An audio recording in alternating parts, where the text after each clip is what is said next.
Muy buenas tardes a todos, o bueno, muy buenos días. Buenos días. Hola, muy buenos días, Ignacio. Bueno, muy buenas tardes, también depende de dónde estén. ¿Mm? Buenos días desde Perú. Bueno, buenos días. Muy En la bien. mañana. Hay distintos usos horarios. Vale, bien. Vamos a comenzar con la sesión de hoy.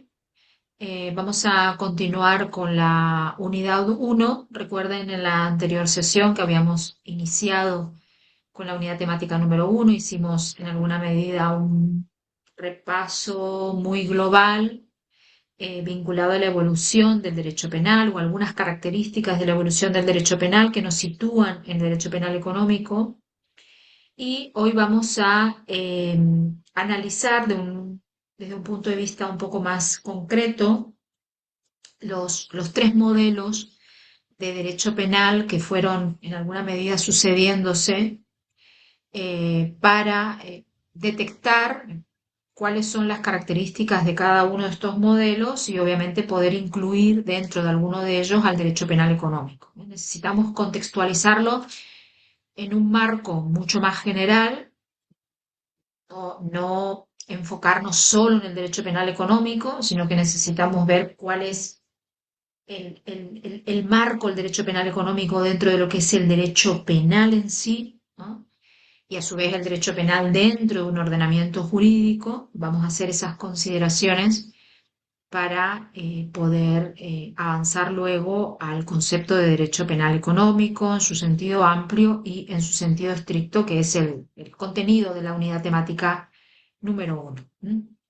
Entonces voy a compartir pantalla donde tengo el material que la semana anterior ya habíamos compartido. Bien, vamos a hacer una especie de comentario de la evolución del derecho penal y, como bien lo dice el título de esta lámina, vamos a hablar o reflexionar sobre las diferencias entre lo que se considera el derecho penal clásico, el derecho penal moderno y el derecho penal contemporáneo. Estas generalidades y estas diferencias son importantes sobre todo para poner bajo análisis los principios del derecho penal. Es decir, en el derecho penal clásico vamos a tener la regencia y la vigencia de determinados principios que son los mismos también en el derecho penal moderno y en el derecho penal contemporáneo, los principios tradicionales del derecho penal, ¿no? Sobre los que se asienta el poder punitivo del Estado, ¿no?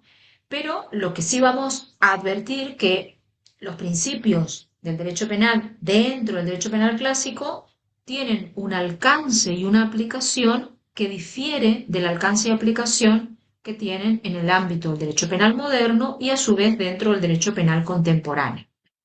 Entonces, en alguna medida la estructura es la misma, la estructura punitivista del Estado es la misma, pero va cambiando su contenido. Antes de comenzar con el derecho penal clásico, vamos en todo caso a advertir que estas características son las características más elementales y que obviamente tienen un significado dentro de la asignatura, ¿eh? No significa que estas sean solo las características del derecho penal clásico. Nosotros necesitamos contextualizar el derecho penal clásico según el enfoque de nuestra asignatura, que es el derecho penal económico, ¿eh? Entonces, no vamos a hablar de todas las características del derecho penal clásico, sino aquellas que tengan o tienen algún tipo de influencia o repercusión en el derecho penal económico. Comencemos entonces. El derecho penal clásico se caracteriza por sostener o sostenerse sobre la base de un modelo liberal, ¿eh? Es decir, de un modelo liberal en los términos de que el Estado, a través de este modelo liberal, intervenía en la libertad de las personas de una manera muy limitada, ¿no? Por eso se habla de derecho penal mínimo o derecho penal limitado.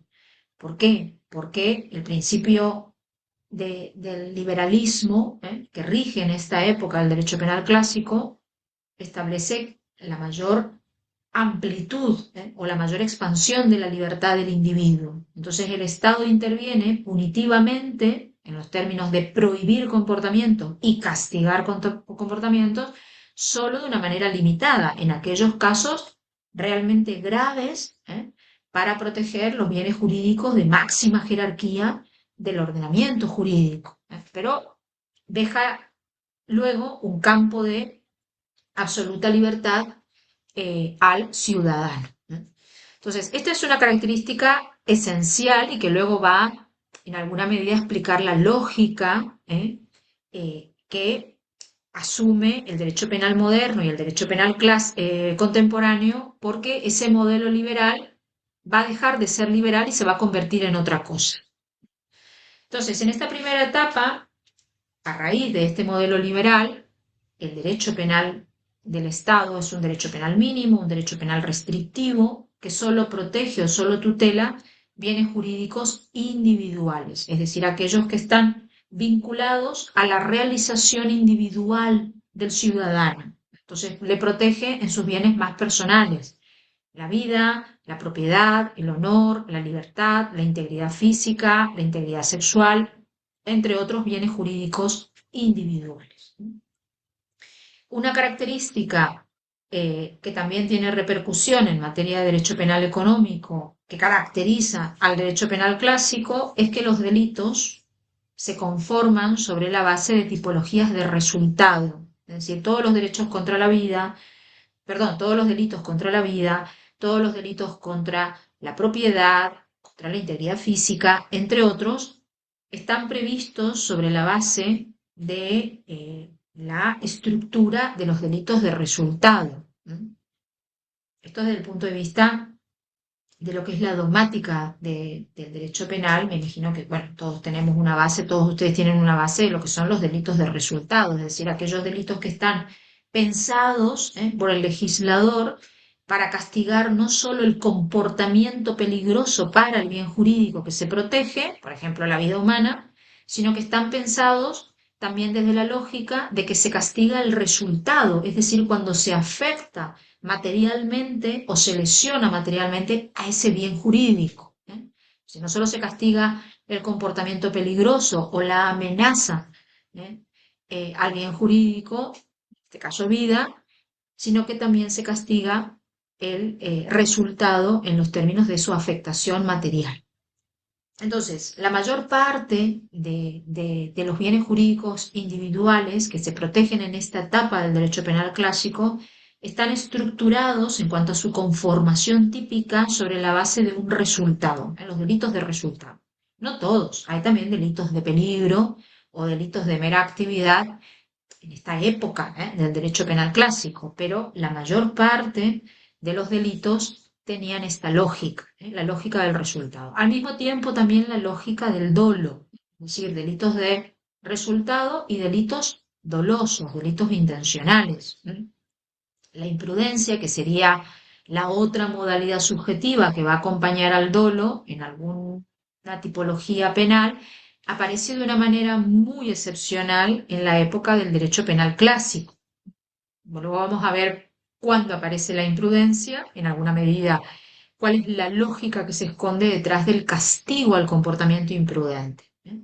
Entonces, la imprudencia sí que aparece en esta etapa del derecho penal clásico, porque el delito culposo o el delito imprudente es un delito también de vieja data, es decir, no es algo, no es un invento de la modernidad, siempre se ha castigado también la imprudencia, pero la imprudencia estaba prevista excepcionalmente, extraordinariamente, para aquellos delitos que atentaran contra los bienes jurídicos más importantes, como la vida o la integridad física. Entonces se contemplaba el homicidio doloso, además del homicidio imprudente, las lesiones dolosas, además de las lesiones imprudentes. En cambio, por ejemplo, en los delitos contra la propiedad solo se contemplaba el dolo. El robo, el hurto, la estafa eran delitos dolosos y siguen siendo delitos dolosos por excelencia. No se contempla ni se contemplaba la imprudencia en este tipo de modalidades típicas. Otra característica de estos delitos, en este modelo de derecho penal, del derecho penal clásico, son los delitos de autor único. Si normalmente los delitos vinculados a la protección de bienes jurídicos individuales, como el homicidio, las lesiones, las estafas, los atentados contra la libertad personal o contra la libertad sexual, etcétera, estaban vinculados al concepto de un autor único, es decir, un autor que comete un homicidio, un autor que comete un robo, un autor que comete una agresión sexual, etcétera. Es decir, no aparecen en esta etapa, del derecho penal otras formas, como podrían ser los partícipes, de una manera recurrente, ¿no? Por el contrario, la participación, obviamente la participación delictiva también siempre ha existido y siempre se ha presentado la posibilidad de que exista un autor y un partícipe, pero es verdad que no abundan estas formas de comisión de hechos delictivos. En alguna medida podríamos decir, en palabras como muy llanas, que no es necesario, para cometer un homicidio tener un autor y 30 partícipes, o tener dos coautores, tres inductores y cinco cómplices. Sí, en alguna medida la fenomenología criminal que subyace a este tipo de delitos se caracterizaba por un autor único. Ahora, para hacer una comparación y adelantar un poco la idea, cuando veamos el derecho penal contemporáneo y todo lo que es la criminalidad económica, vamos a ver que la criminalidad económica se caracteriza justamente por el escenario contrario, es decir, no es el autor único, sino que es el autor, el coautor, el autor mediato, cuatro o cinco partícipes, cómplices. Claro, dentro de la estructura de lo que puede ser, por ejemplo, una criminalidad en el ámbito de la empresa, la criminalidad corporativa, en el plan delictivo intervienen siempre más sujetos, ¿eh? La intervención criminal es mucho más rica en ese sentido. Entonces, esta es una de las características también propias de la época del derecho penal clásico. Delitos de resultado, delitos dolosos, delitos de autor único. Y en relación con el enfoque criminológico del derecho penal clásico, normalmente la criminología, que estudia el fenómeno criminal desde el punto de vista de la empiria del delito, las causas del delito, los elementos que condicionan el delito, el perfil de la víctima, el perfil del autor, etcétera. Es decir, lo que estudia la criminología siempre es la parte empírica del crimen. Se caracteriza por justamente estudiar y por analizar los delitos que abundaban en este momento del derecho penal clásico. Delitos de sangre, delitos convencionales, autor con perfil marginal. Si cuando uno estudia criminología advierte de que en la etapa del derecho penal clásico, ¿no? Los clientes del derecho penal estaban vinculados a aquellos sujetos que provenían de las clases más oprimidas de la sociedad o de las clases más marginales. Allí se concentraba la delincuencia dentro de lo que es el estudio empírico del delito. Bueno, la mayor cantidad de delincuencia estaba vinculada con este tipo de perfil criminal. Pero esto tiene una explicación también que desde el punto de vista normativo, los códigos penales del derecho penal clásico, es decir, de esa época, no recogían figuras delictivas vinculadas con la criminalidad de cuello blanco o la criminalidad de la élite.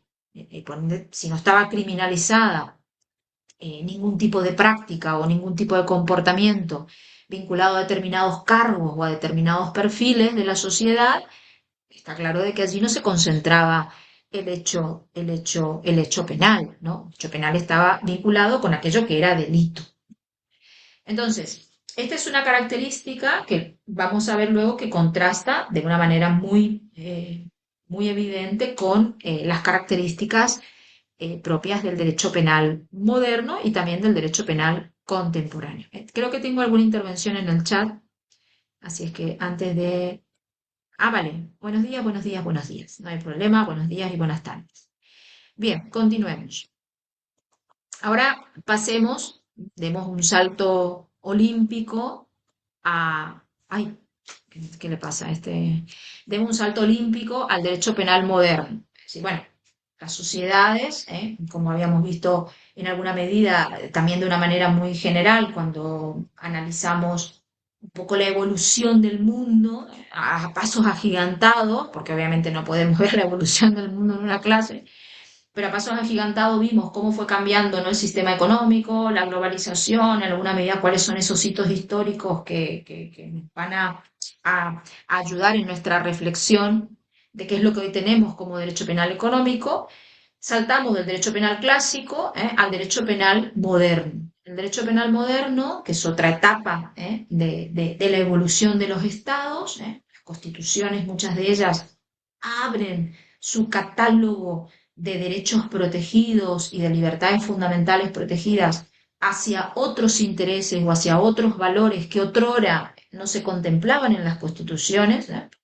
Los estados primero conformaron sus cometidos sobre la base de la protección al individuo y lo que hacía parte del individuo. Con la evolución de los estados, en alguna medida, y con la evolución obviamente del pensamiento social, ¿no?, y del pensamiento científico, se llegó a un momento de la historia en donde los estados empiezan a reconocer no solo aquellos derechos o valores que hacen al individuo como tal, sino también aquellos que hacen al individuo como participante social. Se pasan allí a proteger los llamados derechos sociales o intereses sociales. El Estado se expande, se abre, así, bueno, abre su radio de interés. Ya no es solo el individuo el foco de atención de las políticas del Estado, sino que también pasa a ser la sociedad el foco de atención y el individuo como un participante social, no como un individuo aislado. Entonces, todos esos intereses nuevos sociales que tienen que ver con el individuo como participante social empiezan no solo a integrarse en las constituciones de los estados y en las políticas internas de los estados, sino también en el sector del derecho penal. Es decir, el ordenamiento jurídico, la plataforma jurídica de los estados cambia. Y entonces, en este nuevo modelo de derecho penal, que es el derecho penal moderno, podríamos decir que el derecho penal crece, se expande, empieza a abrirse. Ya no solo se protege los delitos contra la vida, que son bienes jurídicos individuales o es un bien jurídico individual, sino que también se protegen bienes jurídicos vinculados a la sociedad o a los intereses sociales, como puede ser el sistema económico de un Estado, o como puede ser el medio ambiente, que antes como valor jurídico social solo era protegido por el derecho administrativo, era una infracción administrativa, si todas aquellas conductas que atentaban o lesionaban contra el medio ambiente eran meras infracciones administrativas.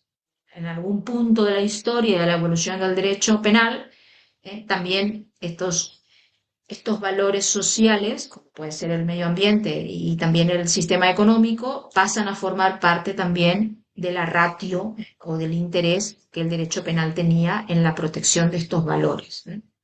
Ya no solo interesa proteger al individuo, sino que también ahora interesa proteger a la sociedad y al individuo como participante social.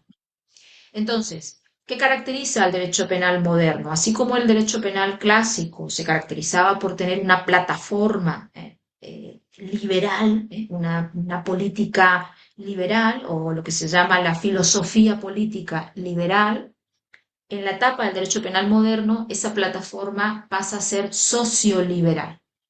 Lo liberal hace referencia al individuo y lo socioliberal hace referencia también a la sociedad. Es decir, el liberalismo fue expandido en este sentido y no solo pasó a interesar el individuo como un sujeto aislado, sino también el individuo como participante social. Entonces, dentro de esta palabra se incluye tanto la protección del individuo como tal, como la protección del individuo como participante social. Entonces, las políticas socioliberales, que en su reducción terminológica se habla de políticas sociales, no solo interesa proteger al individuo, sino que también interesa proteger a la sociedad o al individuo como participante social.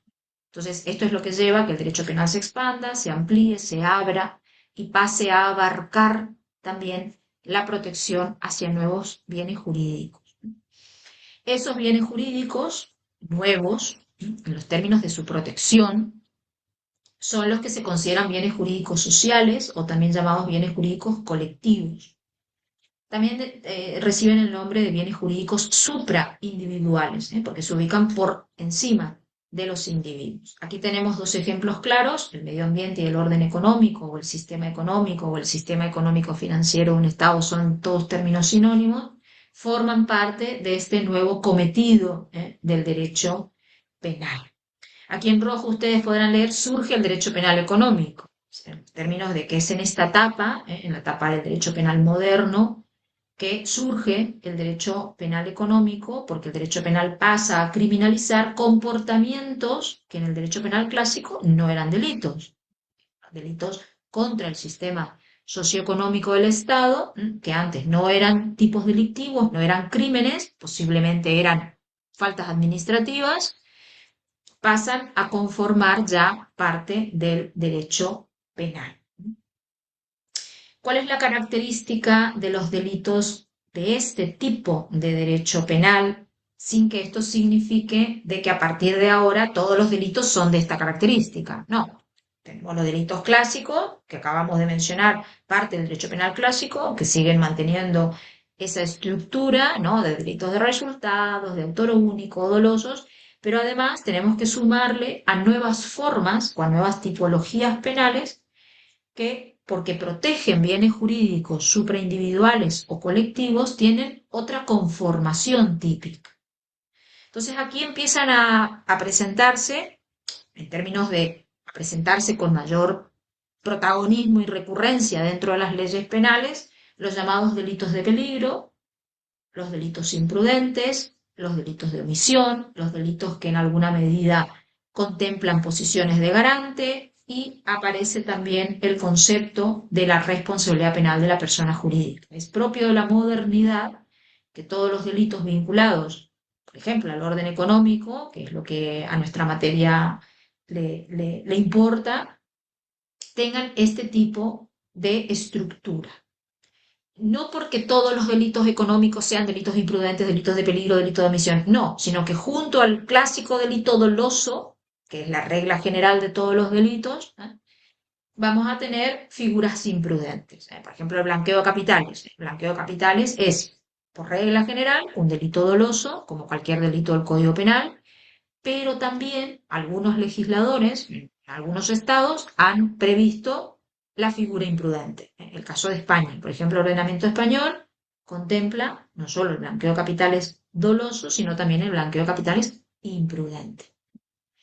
Y estas figuras de la omisión, de las posiciones de garante y de la responsabilidad penal de la persona jurídica están muy, muy familiarizadas con la forma de comisión de los delitos económicos, en concreto dentro de estructuras empresariales o dentro de estructuras jerárquicas, ¿no?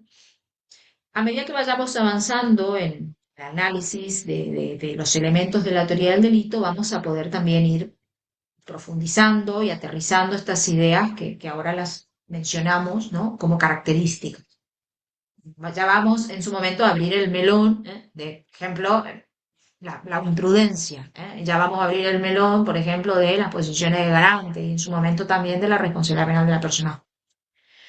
Bien, ¿cuál es el enfoque criminológico de esta época? Es decir, la criminología estudiaba también los fenómenos criminales. Ahora te doy la palabra, Edison, te doy paso al micro. Déjame terminar esta idea.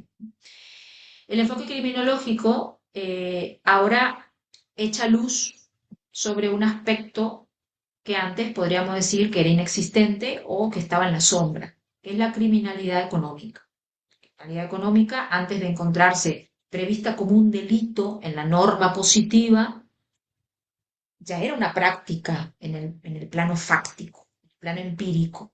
¿Sí? Los sobornos, por ejemplo, en el ámbito empresarial, eh, tienen origen de muchísimos años antes de que sean contemplados como hechos ilícitos en los códigos penales. Es decir, lo que se llama el soborno entre particulares es una práctica económica del ámbito empresarial. Es decir, ganar una, una, una concurrencia, por ejemplo, de proveedores en relación con una empresa. Hay empresas que ganaban haciendo una buena oferta de un buen producto, la oferta quizás más sostenible, etcétera, y otros ganaban a través de un soborno. Yo eh, pago al empresario o al director de una determinada empresa un determinado soborno, ya sea de una única vez o de una manera escalonada en el tiempo, para ganar, ¿no?, esta concurrencia y que, bueno, el proveedor sea mi empresa. Este mecanismo de hacer negocios, en donde algunos competidores dentro del mercado lo hacían a través del soborno, eh, es algo, podríamos decir, de vieja data, es decir, eso no es un invento de la modernidad. Pero esa práctica, que en otras épocas de la historia estaba permitida y formaba parte del mundo de los negocios y era una forma de hacer negocios, de un tiempo a lo que tenemos hoy en día, se ha convertido en una práctica deshonesta, en una práctica desleal desde el punto de vista de la competencia eh, ética que tiene que también regir en el ámbito del mercado. Entonces, por eso se dice que el delito de corrupción en los negocios atenta contra la competencia leal del mercado o contra la concurrencia honesta del mercado.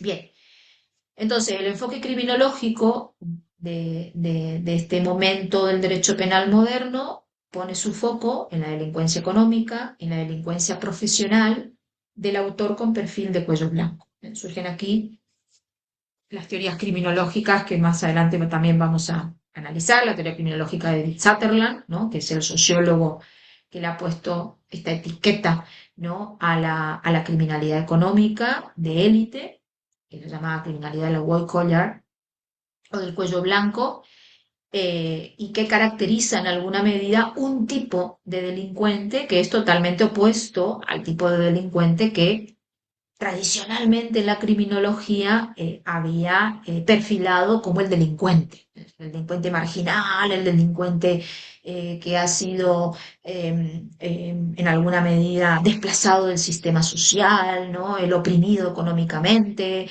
el delincuente con un alto grado de analfabetismo. Es decir, es este perfil que caracteriza a una época, ahora también forma parte y acompaña al nuevo perfil que despunta en la época del derecho penal moderno, que es el delincuente de cuello blanco. Edison, ¿querías comentar algo? Muy buenos días en América y buenas tardes en España. Muy buenas. Bueno, dentro de las características que hemos estado escuchando de su ponencia, de los delitos, en este caso queda claro efectivamente de que se lo hace justamente sobre la existencia de una omisión de la posición de garante. Ajá, Para tener claro, estamos hablando en el típico caso donde se me ocurre un administrador de una institución o un ajá, gerente de un banco y obviamente su actuación desde el punto de vista de una conducta dolosa arrastra a la existencia de una responsabilidad penal de la institución a la cual representa. Ese es, ajá, ya. Y haciendo el vínculo, tenemos el caso de lo que utilizaba usted, el tema del soborno. Me permití dar lectura, dos casos que usted envió ya como bibliografía, el caso Odebrecht y del Banco Bilbao Vizcaya Argentaria. Entonces, son esos casos que en realidad son muy amplios, en el cual podemos justamente encontrar la actitud de omisión de posición de garante. Ese es el criterio que quisiera de usted. exacto, sí, sí, totalmente. Es decir, no vamos a entrar a analizar ahora los casos, pero va en esa línea de lo que tú estás manifestando. Es decir, hay determinados cargos o roles dentro de empresas, por ejemplo, o sea, una entidad bancaria o una empresa de otra naturaleza, en donde hay personas que tienen a su cargo neutralizar un determinado riesgo que, por ejemplo, puede ser generado por otra persona o puede ser generado por el propio sistema. Y Si dentro de su posición de garante infringe esos deberes de neutralización de ese riesgo, permitiendo que el resultado se concrete, ¿no? Sí, se concrete, entonces esa persona respondería en posición de garante, ¿no? En comisión por omisión del delito X, un delito económico tendría que ser en todo caso para que a nosotros nos interese, y eso también, ojo, eso también puede dar lugar a la responsabilidad penal de la persona jurídica. Es decir, que son dos tipos de responsabilidad distinta. Una cosa es la responsabilidad de la persona física, en su condición de administrador de la persona jurídica, que responderá autónomamente por su delito, y otra cosa es la responsabilidad que puede tener la persona jurídica siempre y cuando se den los presupuestos que el Código Penal español establece para que una persona jurídica responda penalmente. ¿Se entiende? Porque también existen casos en donde la responsabilidad penal de la persona jurídica no nace porque la responsabilidad penal de la persona jurídica no puede darse cuando la persona jurídica es víctima. Es decir, hay veces que los administradores no realizan el delito en beneficio de la persona jurídica, sino en perjuicio de la persona jurídica. Y en esos casos responderá solo el administrador, bueno, el representante o quien fuere, ¿no? Y no responderá a la persona jurídica que puede ser justamente víctima de esa instrumentalización delictiva que hay. Entonces se dan esos dos escenarios, persona física como autora también del ilícito y persona jurídica como víctima.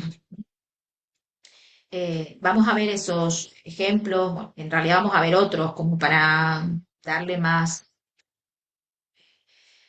riqueza, ¿no? al contenido y no limitarnos a los ejemplos que ustedes tienen en los cuadernillos y en el material, porque sería como repetir, ¿no? Entonces vamos a abrir también hacia otros casos, cuando hablemos de omisión, cuando hablemos de imprudencia, de posiciones de garante. Profesora, una Sí, pregunta adicional. sí, Bueno, ese momento, ¿no? Cuando hablábamos de la última parte del enfoque criminológico, sí. en donde hablamos estrictamente del autor o del perfil de cuello blanco, Ujú. eh, bueno, quisiera saber cómo se maneja la legislación española. Es en el hecho si se analiza, por ejemplo, un perfilamiento criminal de esa persona para justamente establecer a ciencia cierta la conducta propia. Porque recordemos que hay un tema de que antes, y debo también entender esta parte, en el derecho penal clásico se entendía que el cuello blanco o los delitos de cuello blanco de haberlo existido eran solamente para personas de alta capacidad económica. Pero ahora con el derecho penal moderno y contemporáneo, vemos que ya se globalizó, como usted lo dice, y el delito de cuello blanco ya no solamente se circunscribe a las personas de altos ingresos económicos, sino también es a personas de cualquier estrado. Por eso hablaba de que si en España también se efectúa como parte de una investigación para justificar la actuación del infractor, una pericia de perfilamiento criminal sobre este caso. No, no. A ver, una cosa es el enfoque normativo y otra cosa es el enfoque criminológico. El enfoque normativo no contempla perfiles de delincuentes. Es decir, la ley penal, por una cuestión de uno de sus principios, que es la responsabilidad por el hecho y no la responsabilidad del autor, en los términos de derecho penal de autor, ¿no? No se castiga al sujeto por lo que es, en términos de si es un malhechor, si es un homicida, no, se castiga por el hecho que realiza, ¿no? Entonces, desde el punto de vista de la norma penal, los delitos contemplados, los delitos económicos contemplados en el Código Penal, cuando exigen alguna cualidad, exigen una cualidad objetiva. Por ejemplo, el administrador de hecho o de derecho de la sociedad mercantil constituida. Esa es una característica objetiva. Nos exige el empresario corrupto que haya cometido tal comportamiento. No, se exige siempre una condición o cualidad objetiva en la norma penal. No, no hay ninguna presunción contra reo en ese sentido, ni tampoco ningún juicio de desvalor de la forma de ser o de la personalidad del sujeto. Entonces, El legislador no trabaja con tipologías criminológicas. Estos conceptos o estos enfoques criminológicos sí se utilizan fuera de la norma penal, fuera de las exigencias de la norma penal, en el campo de la política criminal del Estado. ¿En qué sentido lo digo? El Estado, en este caso hablando de la delincuencia económica tiene un campo de aplicación, un campo natural de aplicación. Es verdad que hay delitos económicos como el blanqueo de capitales que lo puede cometer cualquier ciudadano. Pero hay otros tipos penales que solo pueden ser cometidos por personas que se encuentran en determinado rol, en determinado cargo, en determinada función económica, que son funciones de alta escala.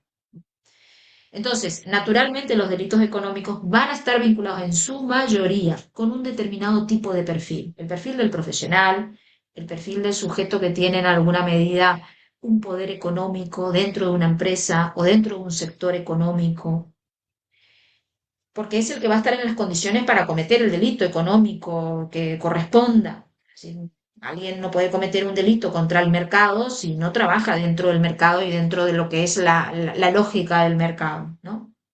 Entonces, a lo que voy con esto, los estados sí que dentro de su política criminal de lucha contra la criminalidad económica, sí que hacen estos perfilamientos criminológicos al momento de diseñar su política criminal, es decir, su persecución penal. Entonces, toda su infraestructura, desde el punto de vista de la policía, de las agencias policiales encargadas de investigar la delincuencia económica, desde el punto de vista del Ministerio Fiscal y las políticas de los fiscales, de cómo perseguir determinados delitos, y desde el punto de vista de los órganos jurisdiccionales, sí que están volcadas en alguna medida desde el punto de vista de las estrategias para perseguir la criminalidad económica hacia determinados tipos de perfiles de delincuentes económicos. Y el perfil que caracteriza la delincuencia económica normalmente es el perfil de cuello blanco. El autor de Cuello Blanco fue definido por Edwin Sutherland como el hombre de negocios con un cierto prestigio, que ocupando su cargo o su rol desarrolla o ejecuta un delito económico vinculado a ese rol. Entonces, esto nos cierra un poco el campo de aplicación de lo que es delito de cuello blanco. Y las políticas criminales de los estados, en su lucha contra la criminalidad económica, tienen en cuenta este perfil, pero tienen en cuenta desde el punto de vista que es lo que caracteriza normalmente a la delincuencia económica, ¿se entiende? Sin que eso signifique de que se los estigmatice en, en la premisa de persecución. No sé si me estoy explicando en concreto, ¿no? Es como un poco más abstracto en todo caso. Sí, Y sí, quizás sí, está entendido. todavía no hemos desarrollado todo lo que deberíamos desarrollar cuando hablemos de política criminal de perfil de cuello blanco, que sería necesario desarrollar como para quizás darle un mayor concreción a lo que estoy explicando. Pero entonces, desde el punto de vista de la ley penal, las normas penales no exigen ningún perfil. Tiene que ser un delincuente de cuello blanco para cometer este delito. No, son simplemente condiciones objetivas. Pero desde el punto de vista de la política criminal, de cómo enfoca el Estado la lucha contra la criminalidad económica, sí que se tienen en cuenta estos perfiles porque es el perfil natural del delito económico. Eso como para recapitular. Y también se tiene en cuenta el perfil criminológico en las políticas de ejecución penitenciaria, es decir, en las políticas del tratamiento penitenciario que se le da al delincuente. ¿Por qué? Y esto lo vamos también a ver un poco más adelante, y ustedes tienen una actividad de la evaluación continua que está vinculada con este tema. Es un dilema dentro de la política criminal penitenciaria de si acaso el delincuente económico de cuello blanco, que normalmente es un hombre ilustrado, profesional, con un cierto nivel de vida que le ha permitido viajar, conocer el mundo, conocer cómo funcionan las cosas, de si acaso ese tipo de perfil tiene que ser resocializado dentro de la prisión. Que el concepto de resocialización es un concepto que inicialmente se ha pensado sobre la base de un prototipo de delincuente que es el delincuente del delito del derecho penal clásico, el delincuente marginado. Ese es el que necesita resocialización, porque parece que está fuera de la sociedad, fuera de las leyes sociales, de las normas sociales y de la lógica social. En cambio, El delincuente de cuello blanco parece que está dentro, ¿no? Entonces, ¿cómo le vamos a resocializar a alguien que se supone que está socializado y que está excesivamente socializado, ¿no? Claro, esa es una pregunta que ya la responderemos en su momento, porque evidentemente quien infringe las normas sociales de convivencia no está resocializado, o, perdón, no está socializado y necesita una resocialización. Lo que pasa es que será una resocialización de otra naturaleza, distinta a la del delincuente marginal. Entonces, las políticas penitenciarias también contemplan la resocialización perfilada sobre la base del delincuente económico de cuello blanco, porque tiene otras características y hay que hacer otros ajustes distintos a los ajustes que se hacen en la resocialización del delincuente convencional o marginal. Espero no haber añadido demasiados nuevos conceptos, porque intentaba en alguna medida dar respuesta a lo que me habías preguntado, pero bueno, lo vamos a dejar así como un poco en stand-by, y llegado el momento, esto va a volver a surgir en el momento que sea, ¿no? En el momento oportuno. Muchas gracias, quedó claro. Vale, bien, espero no haberme excedido en todo caso. Bien, entonces el derecho penal moderno tiene estas características. Si uno recuerda las características que hemos anunciado en relación con el derecho penal clásico, vemos que son totalmente distintas. De un modelo liberal saltamos a un modelo socioliberal, de un modelo que solo protege bienes jurídicos individuales saltamos a un modelo que protege bienes jurídicos individuales más bienes jurídicos colectivos, de un modelo que solo se caracteriza por delitos de resultado, dolosos y de autor único, saltamos a un modelo que además añade delitos de peligro, de imprudencia, de posición de garante, etcétera. Y el enfoque criminológico se expande también, no solamente pasa a tenerse en cuenta desde el punto de vista del estudio de la criminología, el perfil del delincuente marginado, el que comete los delitos convencionales, de homicidios y de hurtos y robos, lo clásico de la criminología de un determinado momento de la historia, saltamos, ¿no?, a una criminología que se expande, engorda, y en alguna medida pasa a contemplar también otros perfiles de autor, como el perfil del delincuente profesional, del delincuente que forma parte de una élite y que obviamente dentro de su cargo, dentro de su rol, comete determinados delitos. Y finalmente vamos a saltar al derecho penal contemporáneo, que podríamos decir que el derecho penal contemporáneo es el derecho penal actual. Y el derecho penal actual, como todas las cosas actuales, se está moviendo. Es el derecho penal, podríamos decir, más dinámico, porque en alguna medida hay cambios que todavía no son percibidos por las ciencias del comportamiento que estudian la empiria del crimen, todavía no han sacado resultados, porque están estudiando todavía, están observando. Entonces, de aquí a un tiempo, seguramente hay muchas características o peculiaridades del derecho penal contemporáneo que puedan empezar a salir a la luz, ¿no? Y en alguna medida empecemos también a conocer nuevas características del derecho penal contemporáneo. Pero de las que ya están claras, o al menos dentro del estadio al que hemos llegado en la evolución, el derecho penal contemporáneo se caracteriza por sostenerse sobre la base de un modelo híbrido, de un modelo mixto entre lo que es el modelo socioliberal, es decir, ese modelo que protege no solo bienes jurídicos individuales, sino también bienes jurídicos sociales, pero que ahora le vamos a llamar el modelo socio-neoliberal, y ya vamos a desglosar qué significa esto. No es lo mismo hablar de socioliberalismo a hablar de socio-neoliberalismo. Aquí hay un pequeño matiz que hay que contemplar dentro de esta diferencia. Ahora la vamos a analizar. Esa diferencia que ahora vamos a analizar se relaciona con lo que a continuación ustedes pueden tener en cuenta en la lámina. Estado y mercado, este binomio, algo que antes, en el derecho penal moderno, y con mayor razón en el derecho penal clásico, yendo hacia atrás, la única organización política jurídica que en alguna medida rige la vida de la sociedad a través de su ordenamiento jurídico es el Estado. El Estado, con su ordenamiento jurídico, regula y rige el destino de la sociedad y los individuos. Establece las reglas de juego. En cambio, en el modelo de derecho penal contemporáneo, esto cambia en el sentido de que el mercado, el sistema económico globalizado, al menos en Occidente y dentro de lo que es el gran sistema capitalista, ha pasado también a tener una intervención en la regulación del destino de la sociedad y en la regulación de las políticas de los estados. El mercado ya no es algo, por eso aquí señalizo mercado con M mayúscula como algo institucional, ¿no? Ya no es algo que podríamos decir, bueno, es la serie de relaciones económicas entre las partes o entre los agentes económicos que intervienen en el tráfico económico, empresas, los consumidores, etc.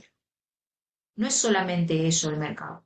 El mercado ya se conforma por una serie de instituciones, por una serie de organismos que en alguna medida regulan el comportamiento económico de los agentes económicos y que tienen una incidencia muy clara dentro, y más que clara, muy directa dentro de las políticas de los estados.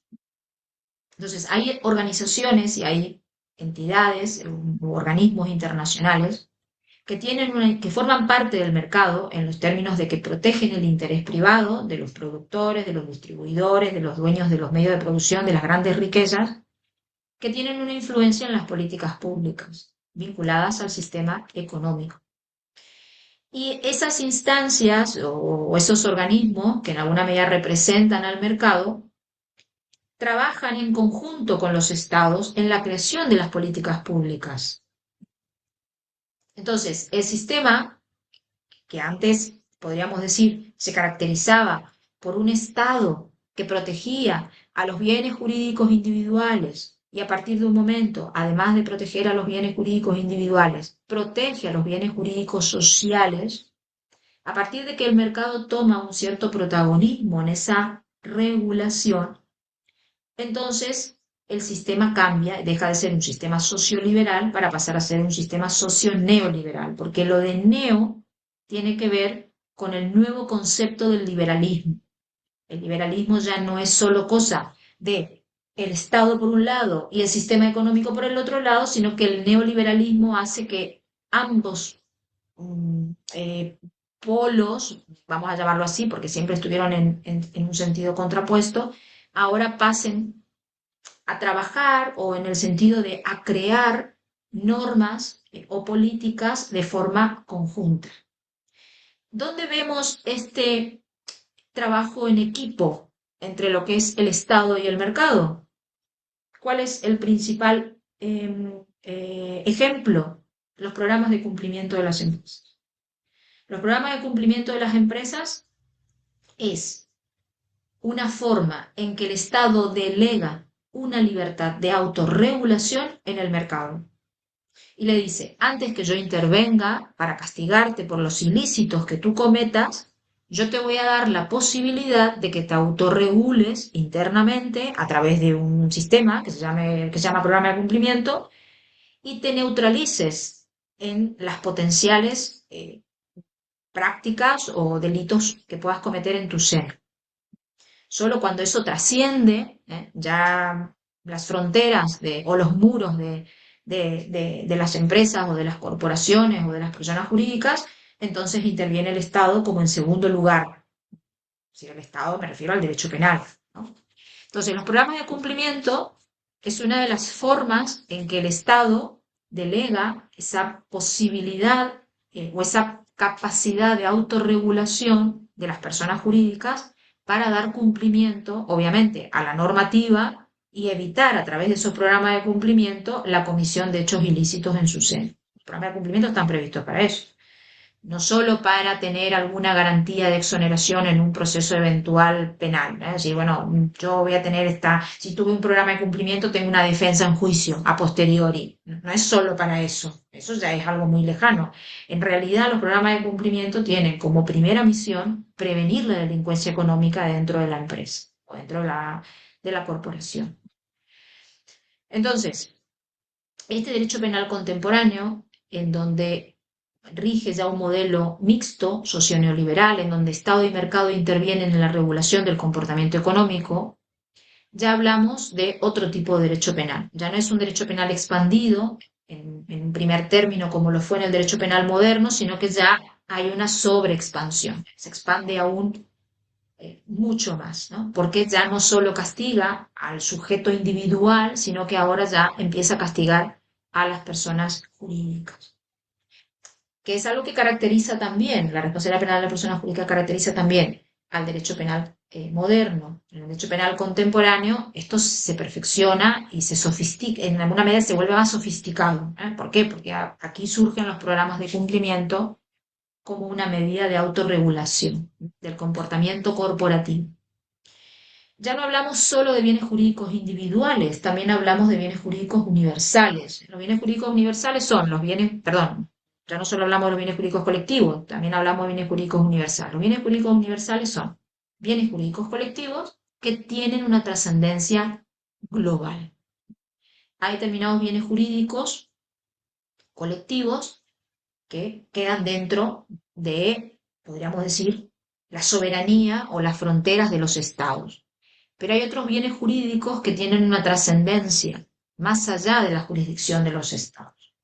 Gran parte de los delitos económicos, como por ejemplo el blanqueo de capitales, no solo afectan en los términos de desestabilización del sistema económico del Estado, sino que en alguna medida repercuten en la estabilidad del sistema económico en general, porque el sistema económico no tiene fronteras. El sistema económico tiene jurisdicciones normativas, determinados estados, obviamente, responden dentro de esa soberanía, pero en términos económicos, de los efectos que puede producir para el sistema económico en general, no existen fronteras.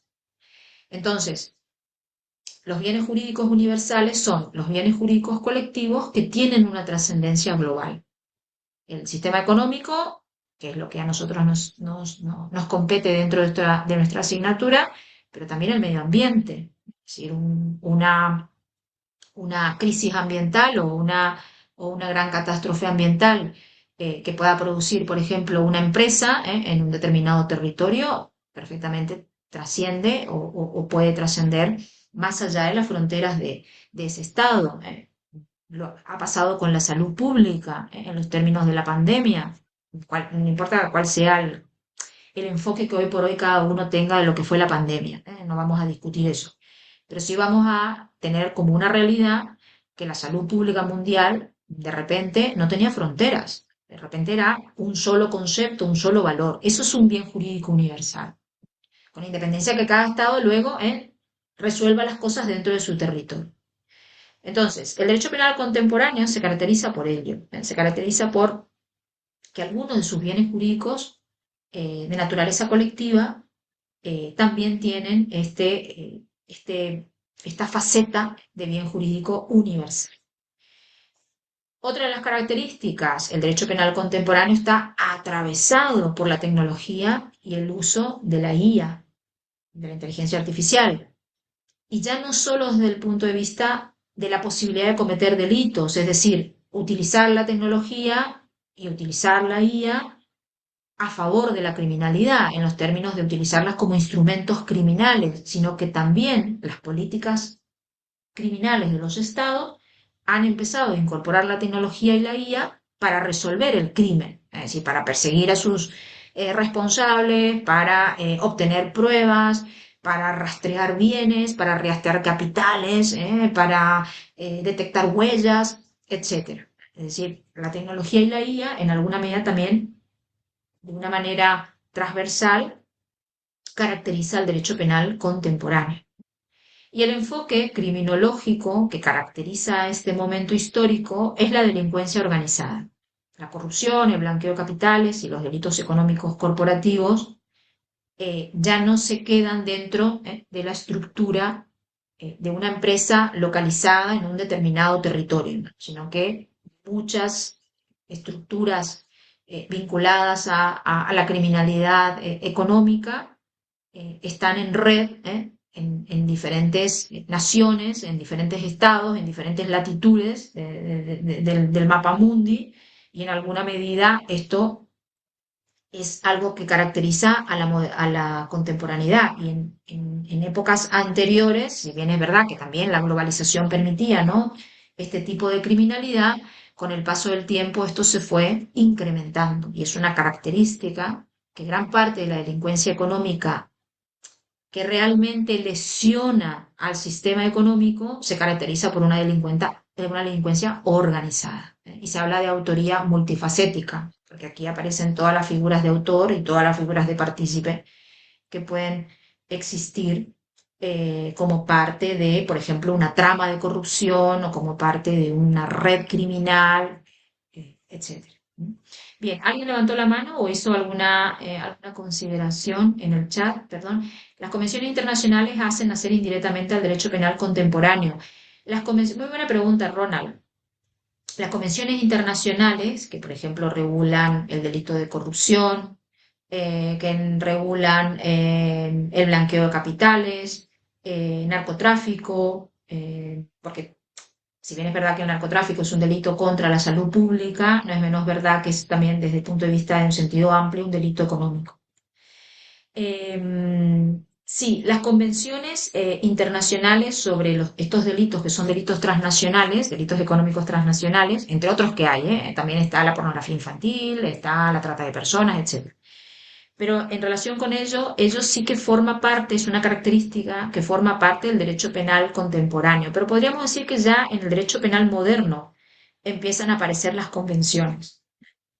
Y que quizá en el derecho penal contemporáneo estas convenciones empezaron a cobrar cada vez más protagonismo. Mientras antes eran compromisos entre los estados, compromisos jurídicos, compromisos obligatorios, no compromisos políticos, porque la firma y la ratificación de una convención lleva a que el Estado tenga que incorporar luego ese delito o esos compromisos dentro de su ordenamiento interno. Si bien es verdad que eso, otrora, ¿no? Es decir, en el periodo anterior, en el derecho penal moderno, podría haber sido una característica, la característica actual de esos convenios es que actualmente la comunidad internacional está mucho más activa en el cumplimiento de esos convenios. Y existen órganos de monitorización o instancias de cumplimiento de esos convenios que no establecen sanciones jurídicas a los estados por incumplimiento del convenio, pero sí que hacen seguimientos. Hacen seguimientos, hacen informes periódicos o informes anuales de si el Estado cumple o el Estado no cumple en relación con los compromisos asumidos en el convenio. Las sanciones que se pueden derivar, por ejemplo, el incumplimiento de un convenio en materia de corrupción, es que al momento de cooperación internacional entre los estados, por ejemplo, los estados no cumplidores del convenio, es decir, que tienen un grado elevado de incumplimiento del convenio, en cuanto a, por ejemplo, no prevén el cohecho o el soborno transnacional, los estados pueden negarle cooperación judicial.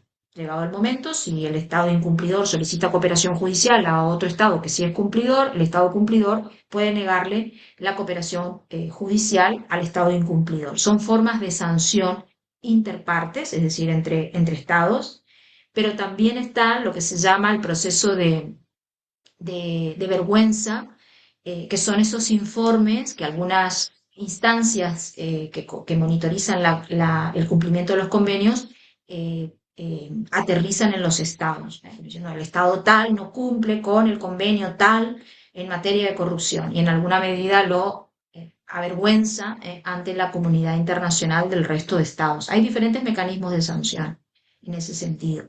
Y podríamos decir que el derecho penal contemporáneo se caracteriza por eso, por un mayor grado de monitorización y un mayor grado de presión política y de presión entre estados en materia de cumplimiento de convenios.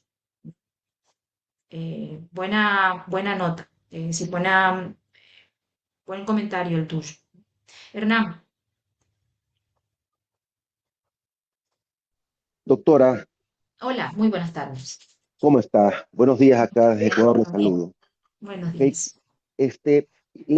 le voy a consultar algo que quizás les parezca muy sui generis, Ujú, pero es algo que ocurre aquí en el Ecuador, ¿ok? ujú, Y intento un poco descifrar si realmente mi razonamiento no está correcto o lo que le voy a contar es parte de este derecho penal contemporáneo, ¿no? Ujú. Y es que resulta que por este principio de legalidad, indudablemente, para que una persona pueda ser sancionada, tiene que estar esta conducta tipificada en un texto legal, es decir, Exacto. en el Código Penal de cada país, en nuestro caso, el COIP. Más resulta que en el año de 1998, en esa Ujú. constitución del Ecuador, ¿ok? Se incorpora en la constitución del Ecuador, ¿ok? La posibilidad de que por peculado sea sancionado no solamente la persona que ostenta la calidad de servidor público, sino Ajá. también el privado, ¿correcto? Pero Sí. ¿qué resulta, doctora? Que nunca esta conducta se tipifica, se establece la conducta punible dentro del Código Penal de aquella fecha, ¿ok? Vale. Solamente es una disposición constitucional. Ujú. A raíz de la Constitución del año 2008, esta misma línea se refuerza inclusive con otros delitos, no solamente en el peculado, este, pero se mantiene la misma dosis de no estar incorporada la conducta, no determinar la conducta cuando se comete esta infracción, por parte de quién, etcétera, dentro del Código Penal. ¿Y qué es Ajá. lo que resulta? Que el momento en que llegan casos de peculados cometidos por particulares, supuestamente, llega a la Corte Nacional de Justicia y la Corte Nacional de Justicia indica, bueno, si bien es cierto, no está en en el Código Penal, está en la Constitución del Ecuador y con eso simplemente se agota el debate. Finalmente, algunos abogados presentaron una acción extraordinaria de protección ante el máximo organismo de interpretación de la Constitución Ujú. y de la revisión de los procesos de último nivel, que es la Ujú. Corte Constitucional, y la Corte se manda una joya indicando básicamente que el criterio de la Corte es correcto y que no es necesario que esté tipificado en un texto legal, en un código penal. Y existe un voto salvado que difiere de aquel asunto y dice esto es imposible, esto no puede ser admisible, tiene que estar la conducta escrita dentro de un texto de ley, por eso es principio de legalidad, no es principio de constitucionalidad. Bueno, y es interesante el debate. ¿Qué le quiero indicar con esto, doctora? En nuestro país, este delito de peculado cometido por particulares es sancionado con una pena pese a que no se encuentra el tipo penal dentro del texto de ley correspondiente. Y la pregunta, ¿esto es parte, esto es normal? Esto se ve en España o si usted ha estudiado derecho comparado en algún otro país, donde los jueces apliquen la constitución del Ecuador directamente y no se sancione la conducta en torno a un texto legal determinado específicamente en el código correspondiente. Sí, no, no. O sea, tiene varias partes tu pregunta. En primer lugar, de mi conocimiento, o sea, dentro de mi conocimiento, no tengo registro de que un Tribunal Supremo, no importa cuál sea el nombre concreto, ¿no? Que recibe en Ecuador, pero que un Tribunal Supremo avale el castigo de comportamientos punibles, o sea, penales que no estén previstos en la norma penal, aunque estén previstos como un mandato constitucional, porque la Constitución no es el código penal de un Estado, es simplemente una declaración de principios, declaración de garantías, y en alguna medida cumple una función distinta a la del Código Penal. En ese sentido, el mandato de la Constitución de que el peculado de particulares tenga que estar previsto como delito es un mandato que el legislador penal ecuatoriano no lo ha cumplido. Si el Estado no ha aterrizado esa pretensión o mandato constitucional en una norma penal. Entonces, yo no tengo registro de que exista este tipo de jurisprudencia en cuanto a que un tribunal supremo o un tribunal superior aplique la Constitución como si fuese un código penal. Eso como punto de partida. Eso no significa que no exista. Quizás también hay otro estado que haya o que tenga este tipo de antecedente igual que el Ecuador. Yo es la primera vez que lo escucho. Eso como punto de partida. Otra cuestión vinculada a tu pregunta, es si esto existe en España. No, o sea, no existe una jurisprudencia, ¿no? del Tribunal Constitucional, perdón, del Tribunal Supremo, ni creo que el Tribunal Constitucional hubiese hecho lugar a ello, de que un delito se castigue por un criterio constitucional, es decir, por una pretensión constitucional, porque tengan en cuenta que el principio de legalidad no solo exige que el comportamiento se encuentre previsto como tal en una ley, sino que tenga que ser un comportamiento taxativo, es decir, en alguna medida concreto, qué es lo que está castigado, y al mismo tiempo el marco penal, es decir, no solamente el delito en cuanto al comportamiento, lo que tiene que estar previsto en la ley penal, sino también el marco penal, y la Constitución no cumple esa función. No sé cuál es el texto literal de la Constitución, en este caso ecuatoriana, debería leerlo, y debería luego leer el tipo penal del Código Orgánico, de cómo tipifica el peculado, porque a lo mejor están haciendo una aplicación extensiva, ¿no? de la literalidad del texto, que solamente habla de funcionario público y seguramente también se está incluyendo al particular. Entonces, en España no existe un registro así. En el derecho comparado desconozco que exista, pero hasta donde sé, no tengo conocimiento de que eso sea así. Y desde mi punto de vista, teniendo en cuenta lo que tú me cuentas, yo luego quizás tendría que leer ambos textos y también leer los fundamentos de los votos de la jurisprudencia ecuatoriana, pero en principio me parece un disparate jurídico, un atentado contra la Correcto. propia Constitución. Doctora, le agradezco muchísimo porque yo pensé que estaba leyendo algo que desconocía dentro de esta, de este derecho contemporáneo que estamos viviendo. Pero efectivamente, doctora, yo le he dejado mi número telefónico con mucho respeto, que sí Vale, me gustaría pasarle a usted estas, esta situación que se vive en el país y que obviamente constituye, yo creo que una flagrante ofensa a la misma Constitución del Ecuador y a todos los profesionales del derecho que tienen en su haber defender este tipo de situaciones. Es un tema totalmente descabellado. Y yo le decía irónicamente, si estoy en España, en otros países, yo he revisado, evidentemente no existe. Esta es una creación ecuatoriana, pese a que en las sentencias que están relacionadas con el tema existe un llamado a la Asamblea Nacional del Ecuador para que se legisle y se incorpore en el Código Orgánico Integral Penal este claro, delito, esta conducta, ¿ok? Desde el año 98, la Asamblea Nacional del Ecuador no lo hace. ¿Y por qué no lo hace? Empiezo a razonar. ¿Quiénes son las personas o estos delitos? ¿A qué están ligados? Está más ligado a hechos políticos. Entonces, claro, como que sí. no les interesa en lo absoluto legislar algo así porque simplemente no es de conveniencia. Pero esta es una deslealtad con la nación completa. Y me ha No, tocado revisar esto por cuestiones laborales y también por cuestiones académicas y obviamente conozco bastante del tema y sí me gustaría compartirlo con usted, estimado doctor.